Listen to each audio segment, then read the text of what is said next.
right, hey, welcome sports fans to this week's edition of NFL Football Talk. I'm your host, Charles E. Smith Jr. Of course, this is an inside sports production. Hard to believe we're already up to week 8. And, things are starting to shake out a little bit. More injuries piling up. What else is new in the NFL?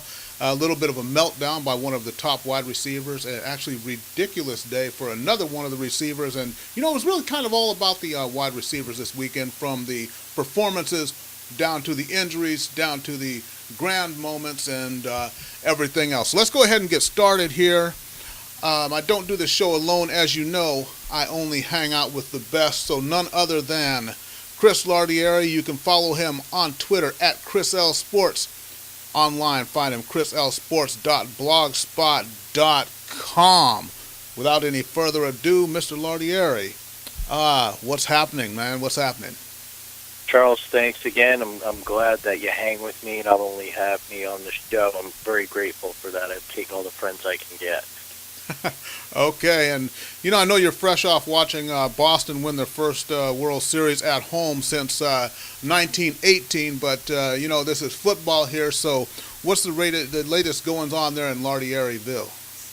For the record, I watched a grand total of 0 minutes of the game tonight, anticipating that, and my laser-like focus has been on nothing but football. The latest with me is it seems like Roger Goodell's fascination with London and having a franchise over there may have waned slightly. Instead of trying to put an expansion team there, a relocated team, they're talking about playing 8 games, which I'm not crazy about. But on the bright side, they're actually mentioning this little city known as Los Angeles as possibly getting a team again. But as you and I know, residents of Southern California will believe it when we see it. Yeah, exactly. And I don't quite understand, and we've talked about this in previous weeks, what exactly is the fascination with getting a team in London? I mean, the people who live there, all of those in the UK, there's not a whole lot of interest. I mean, they go there to the stadium because it's this curiosity of this American football. But other than that, they're not really that excited about it. It's not like London is clamoring for a team. NFL Europe went belly up, so they don't really want the team there. And then with the Los Angeles situation, in fact, someone had asked me about that. Is there a stadium proposal? Was it approved in L.A.?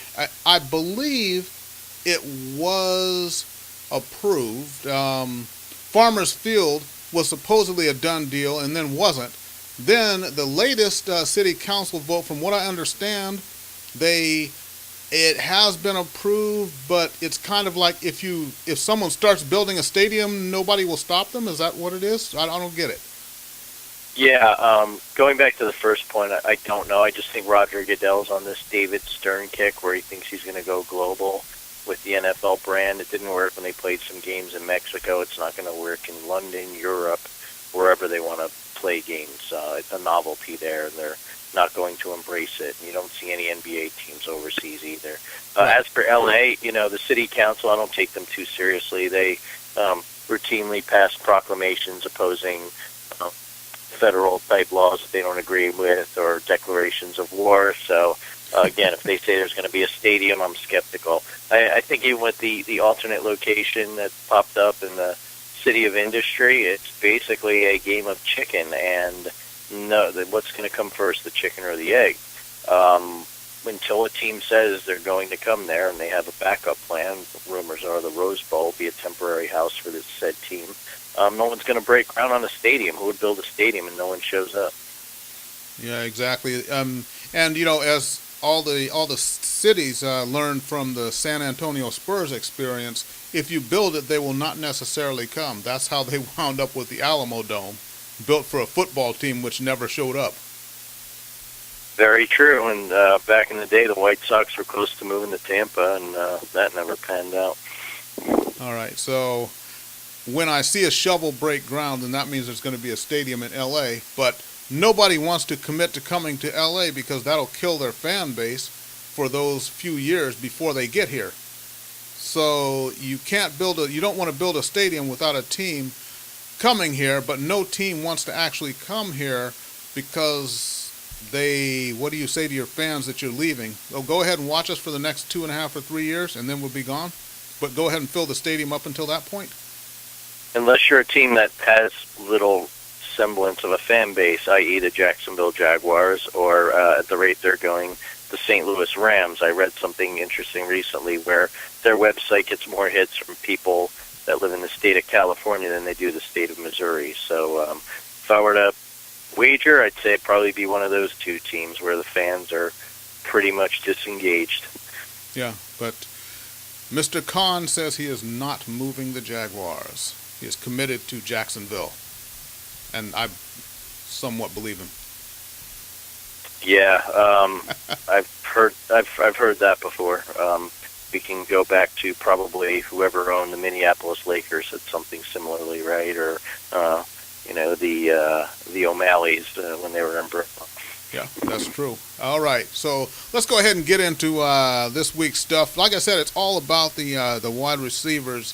I mean, Calvin Johnson, what can you say? Having a fantastic game in the game against the Cowboys. Now, down the stretch, it was Matt Stafford who carried the team and made that great game-winning drive. But Calvin Johnson, after Dez Bryant had basically said he was as good a receiver as Calvin Johnson, and Calvin Johnson goes out there over 300 yards receiving and just lights them up. Detroit comes away with a win, and hey, it was just a fantastic game, but led to some little stuff on the Dallas sideline. But you got to give it up for Calvin Johnson. Megatron. A phenomenal game. Yeah, 329 yards, came within 8 of breaking Flipper Anderson's record. I guess if you want to light a fire under Calvin Johnson, Dez Bryant's the one to do it. Not a smart thing to say, and he was just all over the place. The Cowboys could not stop him no matter how hard they tried. And as for Dez Bryant, I think his act is going to wear out pretty soon. Great receiver, very talented, but throwing incessant tantrums on the sideline. To Marcus Ware to get in between him and Jason Witten, right. And I think he better check his attitude because some of the veterans on the Cowboys are getting fed up with it. Right, and some guys just overestimate their value to the team and to the league itself. But I think what's interesting is they had that little bit of tape that was released by NFL Films where it kind of it shows him talking, then it kind of exonerates him when it shows the whole thing of him saying, we're the best in the NFL and we should do this, and it shows kind of a side, a competitive nature. But I think it's interesting that out of all those tantrums and all that footage, that was the only sound bite they could find. We're talking about something. I think, once again, that's the NFL just orchestrating something there. Oh, absolutely. I mean, I really want to see the unedited version because there's no way that Dez Bryant was positive and rooting on his teammates and talking about how badly he wanted to win. Correct me if I'm wrong, doesn't that show air on the NFL Network? Who owns that? So I'm sure Jerry Jones got the memo to NFL Films on what to release on that mysterious audio tape. Exactly, and I'm sure when someone, and never before have I heard of when someone's imploring their team to win, that teammates have to be separated. I mean, what was he saying he wanted to win and Jason Witten did not agree with him? Yeah, either that or maybe he thought he was just making too much noise. Maybe Jason was trying to concentrate on the game. I think not. All right, but you know what? What about the Detroit Lions, though? I like the way that they've been playing, and like I said, Jim Schwartz this year, last year no goatee. This year he gets the goatee and seems to be a menacing force on the sidelines there. But the Detroit Lions, I think with this win, and especially coming off that heartbreak last week against Cincinnati, but I like the way that they're going now. Detroit, really, they may be turning the corner here. I definitely agree, and you know what? It's going to be a dogfight between them and the Packers. They're going to have a big matchup on Thanksgiving Day. But, I mean, let's look at the other divisions. If they keep up, even if they don't win a division, they're going to lock up a wild card spot because we all know the travails of the NFC East. The NFC South is looking more like a one-team race, and we know whoever loses the division between the 49ers and the Seahawks will be a wild card team. So things are looking up for Detroit, and I think they've turned it around on the defensive side of the ball. But I think the most underrated factor is Reggie Bush. They finally got a legitimate threat at running back, and when you have that, you can't key on Calvin Johnson anymore. And we have the really the AFC equivalent. Let's go ahead over there, and the Cincinnati Bengals. And everybody talked about, it's like, is Andy Dalton going to be able to do it? A.J. Green, the great receiver. But this past week, Marvin Jones, not one, not two, not three, but 4 touchdown catches in the game. And, hey, the route was on. But Cincinnati Bengals, that's another team. And we haven't even mentioned Giovanni Bernard as running back there. But they may be turning the corner, too. And got a stout front four, too, on defense.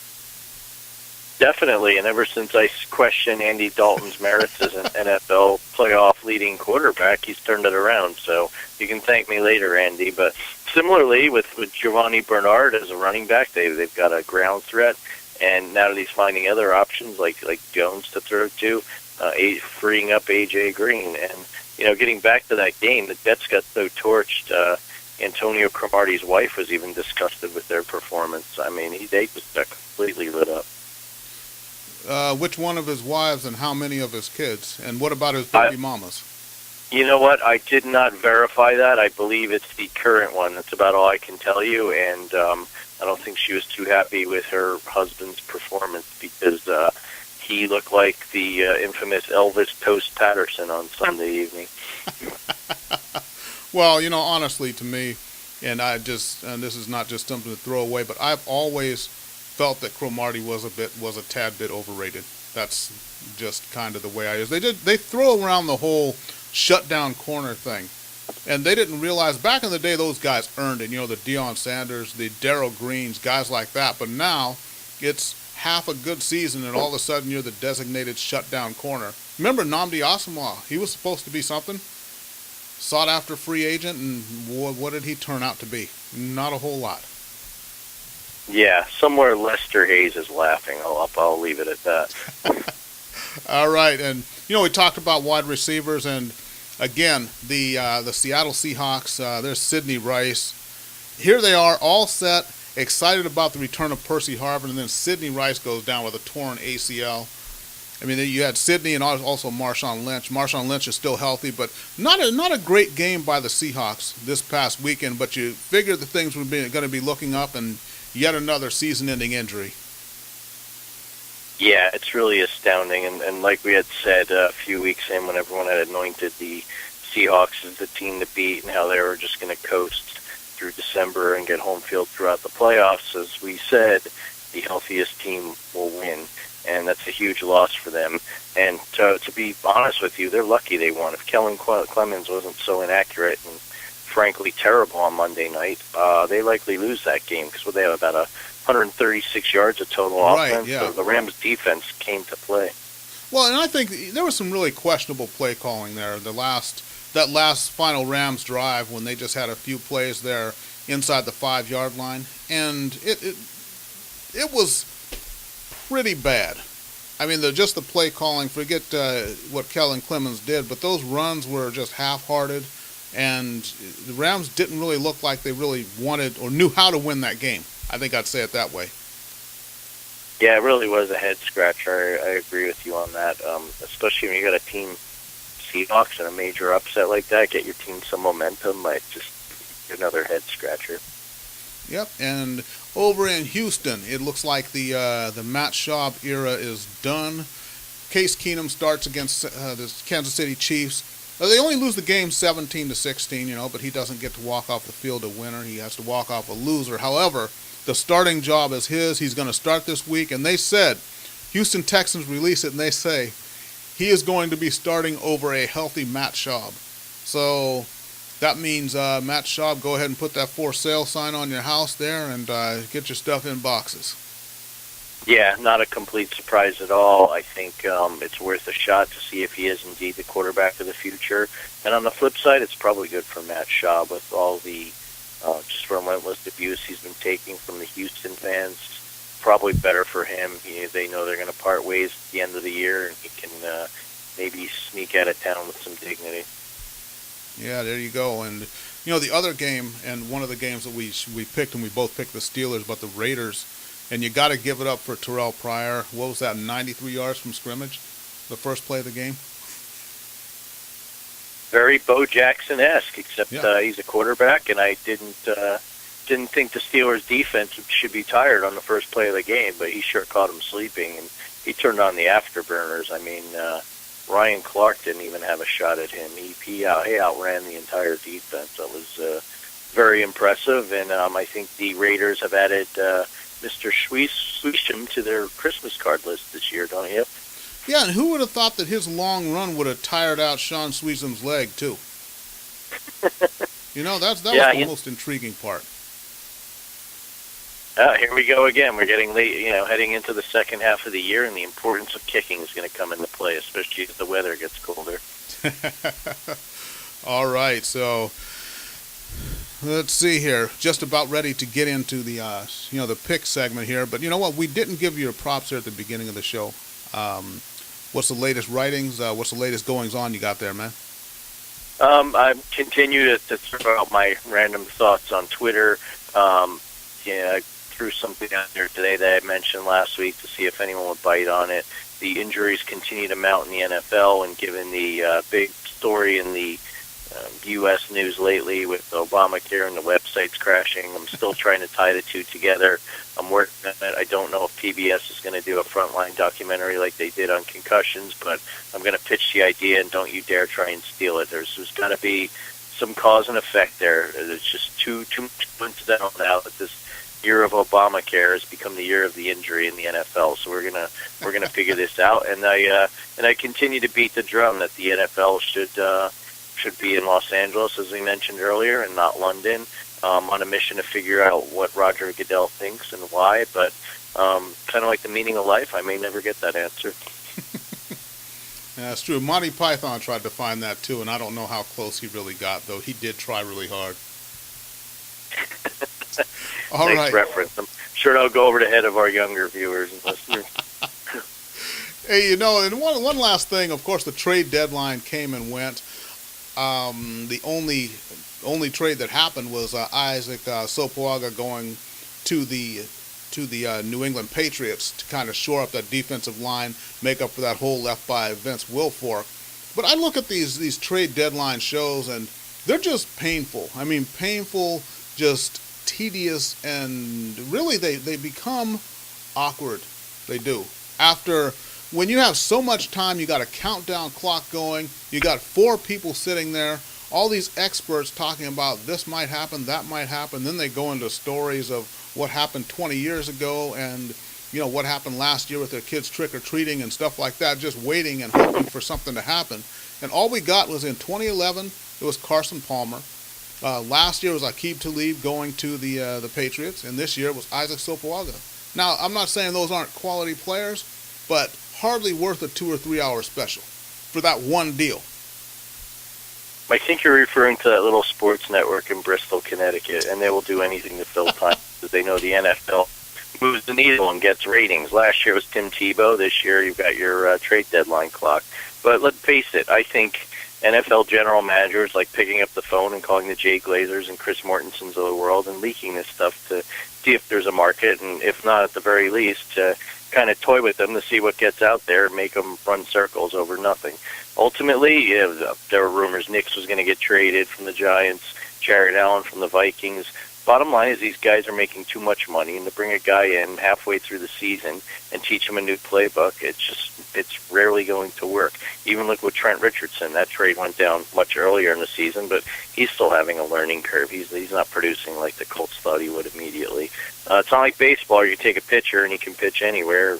Take a position player and stick him in the field, and he's still going to hit. He may need to learn a few new signs, but the NFL is much different. And really, I mean, other than Herschel Walker and Eric Dickerson, what were the big blockbuster midseason trades of our lifetime? I can't think of any. Yeah, exactly, and those are the only two that come to mind with me as well. But I think the missing part of that, which you hit on right at the beginning there, was it's not about whether the show is going to be good; it's about it being sponsored. So I'm sure, honestly, if the NFL came to you and I, Mr. Lardieri, and told us next year to do a 2-hour draft, or a trade deadline special, and threw a couple $1 million at us, we would probably do it. More than likely, we would. Yeah, I love the NFL, Charles, and I think their network's great, and I love their website and all the shows they do. So yeah, I think about doing it. I wouldn't tell them this, but I'd probably do it for a fraction of $1,000,000. But who's counting? Well, that's what I was only planning on giving you a couple $100,000 out of it, anyways. Hey, you know what? It beats working. But as I said before, I love the NFL, and anything I say about Roger Goodell is an objective observation and by no means criticism. Yeah, exactly, and I'll take that disclaimer too. Is there room for me in there?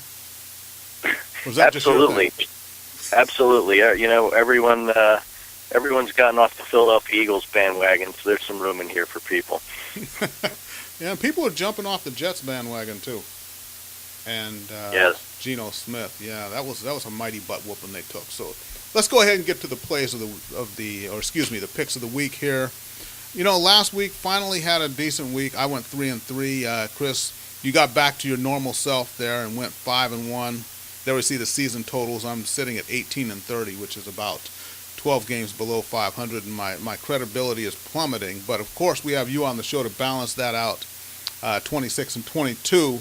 So you're representing right now, man. You're doing all the heavy lifting here. I'm not pulling my weight on these pick segments. Thanks, but I'm a hard grader, and 4 games above 500 will only win you the NFC East and not much else. Yeah, true that. So let's go ahead and get right into it. As far as the picks of the week, going to pick the 6 random games here. First one, Cincinnati Bengals coming off that big win, going into Miami. Miami started off 3-0. Now they've lost 4 in a row, dropped below 500. Cincinnati looks like they're getting it cranked up. I'll say this. I look at the way the teams are playing. I love the Dolphins. But for all the reasons you are about to mention when you pick Cincinnati, I am picking the Cincinnati Bengals to win this game. You can go ahead and do the analysis. I find it too painful. Oh, you're like the second coming of Kreskin, another reference that most youngsters won't get. But yeah, I am going to pick the Bengals, and because you look at the Miami Dolphins, 17-3 lead Foxborough, and they blow it, and I still can't figure it out, and I still can't get it. The offense isn't clicking, the defense isn't holding leads. Besides, the Bengals have something called momentum. They're starting to see the light at the end of the tunnel in the AFC North, and they can really pull away with this thing. And I don't think Marvin Lewis will take his foot off the gas. I think the defense is playing outstanding. Ryan Tannehill's in for a long game. Bengals keep the momentum going. Yeah, there you go. And it's like, when we talk about Andy Dalton, that's one of those things, like I said, Shannon Sharp said early in the season. What you want to see Dalton do is string together a section of 4, 5, 6 games where he's playing at a high level, and he's like right in the midst of doing that here. Yeah, he definitely is. He's on a roll, and I guess I should put him down again to keep it going, huh? Okay, so we're in agreement on that one. So next game, we're going to go ahead and Kansas City, which they've not been playing that well lately. They struggled against Cleveland, then struggled against a Houston team with a quarterback starting his first game. Kansas City going into Buffalo. Buffalo's been helter-skelter. Buffalo's sitting at 3-5, but have looked really good at times and kind of bad at other times. Do you think maybe Kansas City goes in there and looking at the momentum thing? Are they going to drop this one in Buffalo? Is Buffalo primed for a big upset? This is a classic look-ahead game for the Chiefs. They've got some big games coming up on the horizon, but I don't think Buffalo can beat the Chiefs now. That said, the Chiefs' schedule has not really impressed me. I know they're undefeated. Alex Smith is playing well. But Jamal Charles and the defense have really turned that team around. I don't think that Andy Reid lets this team lose to a Buffalo team that got spanked by New Orleans. They beat the Dolphins a couple weeks ago, but I think the real deal showed up last week. And that said, I think it'll be a lot closer than the Chiefs like, as we saw last Sunday against Cleveland. But I think they keep the streak going. Yeah, and I'm gonna have to agree there. I think I give the Buffalo Bills a puncher's chance, the classic puncher's chance here, to win this game because the Chiefs are going through a little bit of a lull, but it's about really closing out games, and that's one of the things where like we saw with St. Louis this past week, and what do you see with other teams, and that's a little bit of Miami's problem right now is it's winning is about not just getting the lead, but you have to know how to close out a game. Dallas Cowboys have that same problem as well. At least the Cowboys couldn't blame it on Romo this week. Not really. But, it's about closing out. And I don't think the Buffalo Bills are ready to close out a game like this, so I'm going with Kansas City as well. Coffee is for closers. Oh, Glenn Ross, I love it. Okay, so San Diego, when we talk about helter-skelter teams, is there any team healthier or skeltier than the San Diego Chargers? They go into Washington to play the somewhat resurgent Washington Redskins. San Diego sitting at 4-3. The Skins at 2-5. And capable of explosive play here and there. This is a tough game to pick. I'm going to go ahead and go with San Diego. I think RG3 got a little bit banged up last week, and I think that's going to be enough to tip it in the favor of the San Diego Chargers. I think Washington could win this game, and I'm not going to be surprised if they do, but I'm going to go ahead and go with the San Diego Chargers in this game. I agree with you. Chargers coming off a bye, they've been banged up. I think their offensive line will be rested and healthy. King Dunlap should be back for one. And let's not forget, Phillip Rivers has been playing well this season. Yes. The defense, they've got suddenly a stout pass rush, and everyone had pretty much written off the Chargers D. And if Griffin's even banged up or slightly hurt, I mean, he's really their only hope right now. Their defense is atrocious, as we saw again last week, blowing that lead to Denver. And I think the Chargers keep their streak going, and the Redskins continue to plummet in the pathetic NFC East. Yeah. Okay, next game. This is a doozy. This is a classic here. The Pittsburgh Steelers. Steelers sitting at 2-5, trying to climb back into it.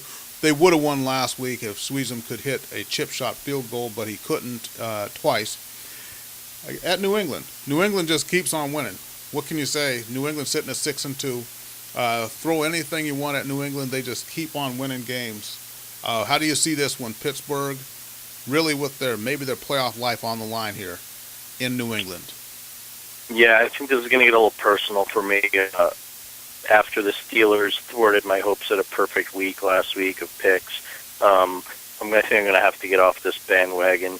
It's like one week the offense shows up, then it doesn't. The defense hangs in there, but they can never seem to play a perfect game or put it all together.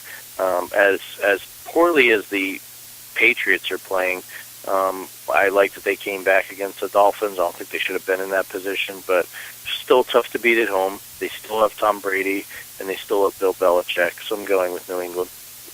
Okay, well, the Steelers, I like the way they played the last 3 weeks, really. Like I said, and Oakland played pretty well last week, but still, I think the Steelers should have won that game. Steelers, I think, is starting to come around a little bit, and I like Pittsburgh to go in there and hang a loss on New England and then come out of there with their playoff hopes on life support, but at least still alive. So I'm going to go with Pittsburgh on that one. I really admire your loyalty to your team. Hey, I don't know how New England keeps winning.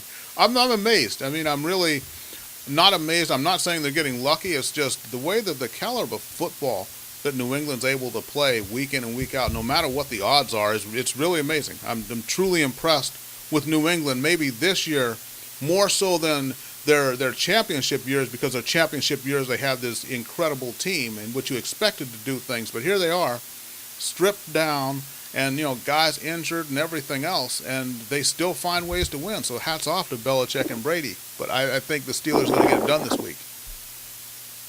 Yeah, I think he's done one of his best coaching jobs because the talent's just not there. Right. Okay, so next game, Indianapolis. We talked about them a little bit earlier.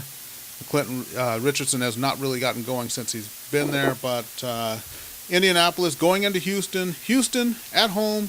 Case Keenum getting his second consecutive start at quarterback for the Houston Texans. Well, I'll say this with Keenum. I think it's going to be, again, we're going to see Case Keenum playing a good game, playing well, but I think Indianapolis just has a little bit too much.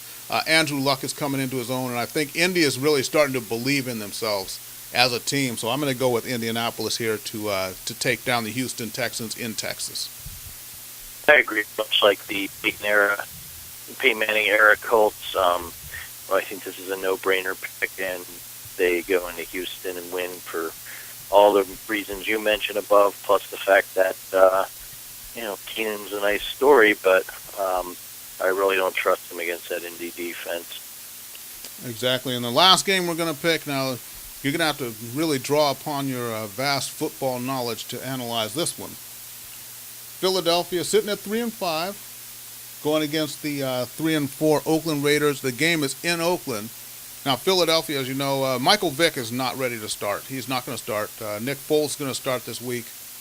We'll see how long he lasts. But Oakland, who's like I said, helter-skelter team there in Oakland as well, coming off a big win against Pittsburgh. How do you see this one here? Philadelphia, have they got enough to get it done? I don't think so. Even though I like Nick Foles as the quarterback there in Philly, I just don't like the way the offense is playing in general.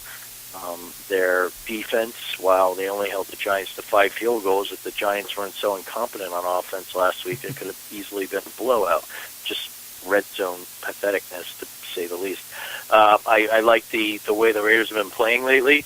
Prior, whether he throws or runs the ball, he's let a spark into this offense, and their defense is underrated. A lot of not big names on that side of the ball, but they've got something going. And you look at where they are now, and given the way the AFC is starting to shake out, they've got a very valid shot at a wild card berth in the playoffs. So I think this is an important game for the Raiders, and they seem to play well when teams fly cross country coming from back east. Look at Pittsburgh last week, so I'm going with Oakland. All right, and you know what? I got to go with that as well. At least Oakland has something going for them. When you look at the way Terrell Pryor, who knows? Maybe Terrell Pryor will wind up being able to start and be an effective quarterback in this NFL. We'll see, but at least he's hot right now. The Philadelphia Eagles, I really can't see anything. When I look at the team, it's like, where are the bright spots? Where exactly? Maybe Deshaun Jackson or something. That's about it. But still, someone's got to get the ball to him. So I'm going to go with the Oakland Raiders in this game as well to take down the Philadelphia Eagles. And Oakland staying on a roll, and they'll be getting up to 500 and getting themselves into the thick of the playoff race here. And then I'll have a big matchup with the Giants next week in the Meadowlands to see who's a pretender and who's a contender. There we go. Okay, so the turkey is on the table for that one. So what do you think? We're about ready to get out of here. Any final words for everybody here, Mr. Lardieri? Halfway through the season, I think back to all the hand-wringing. Not going to point fingers, but a lot of it came out of this little town in Connecticut known as Bristol. Everyone thought Chip Kelly was all the rage, and his offense was going to revolutionize the NFL, and it hasn't. He just doesn't have the talent. And like I had mentioned earlier, everyone had said the Seahawks are going to run away with the NFC West, and lo and behold, look at the 49ers lurking, just mowing through opponents, and we're going to have a great showdown in San Francisco in Week 14 coming up to decide the NFC West. So all the hand-wringing and prognostication of the first half of the year really means nothing. Now we're heading into the meat and potatoes of the schedule. The clock rolls back, calendar turns to November, and this is when it gets interesting, and I'm looking forward to it. Most definitely. In fact, I feel a little mid-season report coming next week because everybody will have played 8 games by next week. So if you're in on that, we can go ahead and do an evaluation of the NFL, how we see it mid-season. What do you think? Sure. I'm a harsh grader, and you can expect an F for the Giants right off the bat. You don't grade on the curve, do you? Not really, no. Not into that. No, I don't subscribe to the NFC East school of grading. I'm more of a probably NFC West, I'd say, maybe AFC West. Okay, perfect. So, everybody, that's about going to wrap it up here. So remember, follow Chris on Twitter at Chris L Sports, online, chrislsports.blogspot.com. You can follow yours truly on Twitter at The Inside Sports, where we're changing the world one sport at a time. Tonight, the sport was football. Everybody, will see you next week on the next episode of Football Talk. This is an Inside Sports production. Thanks for joining us.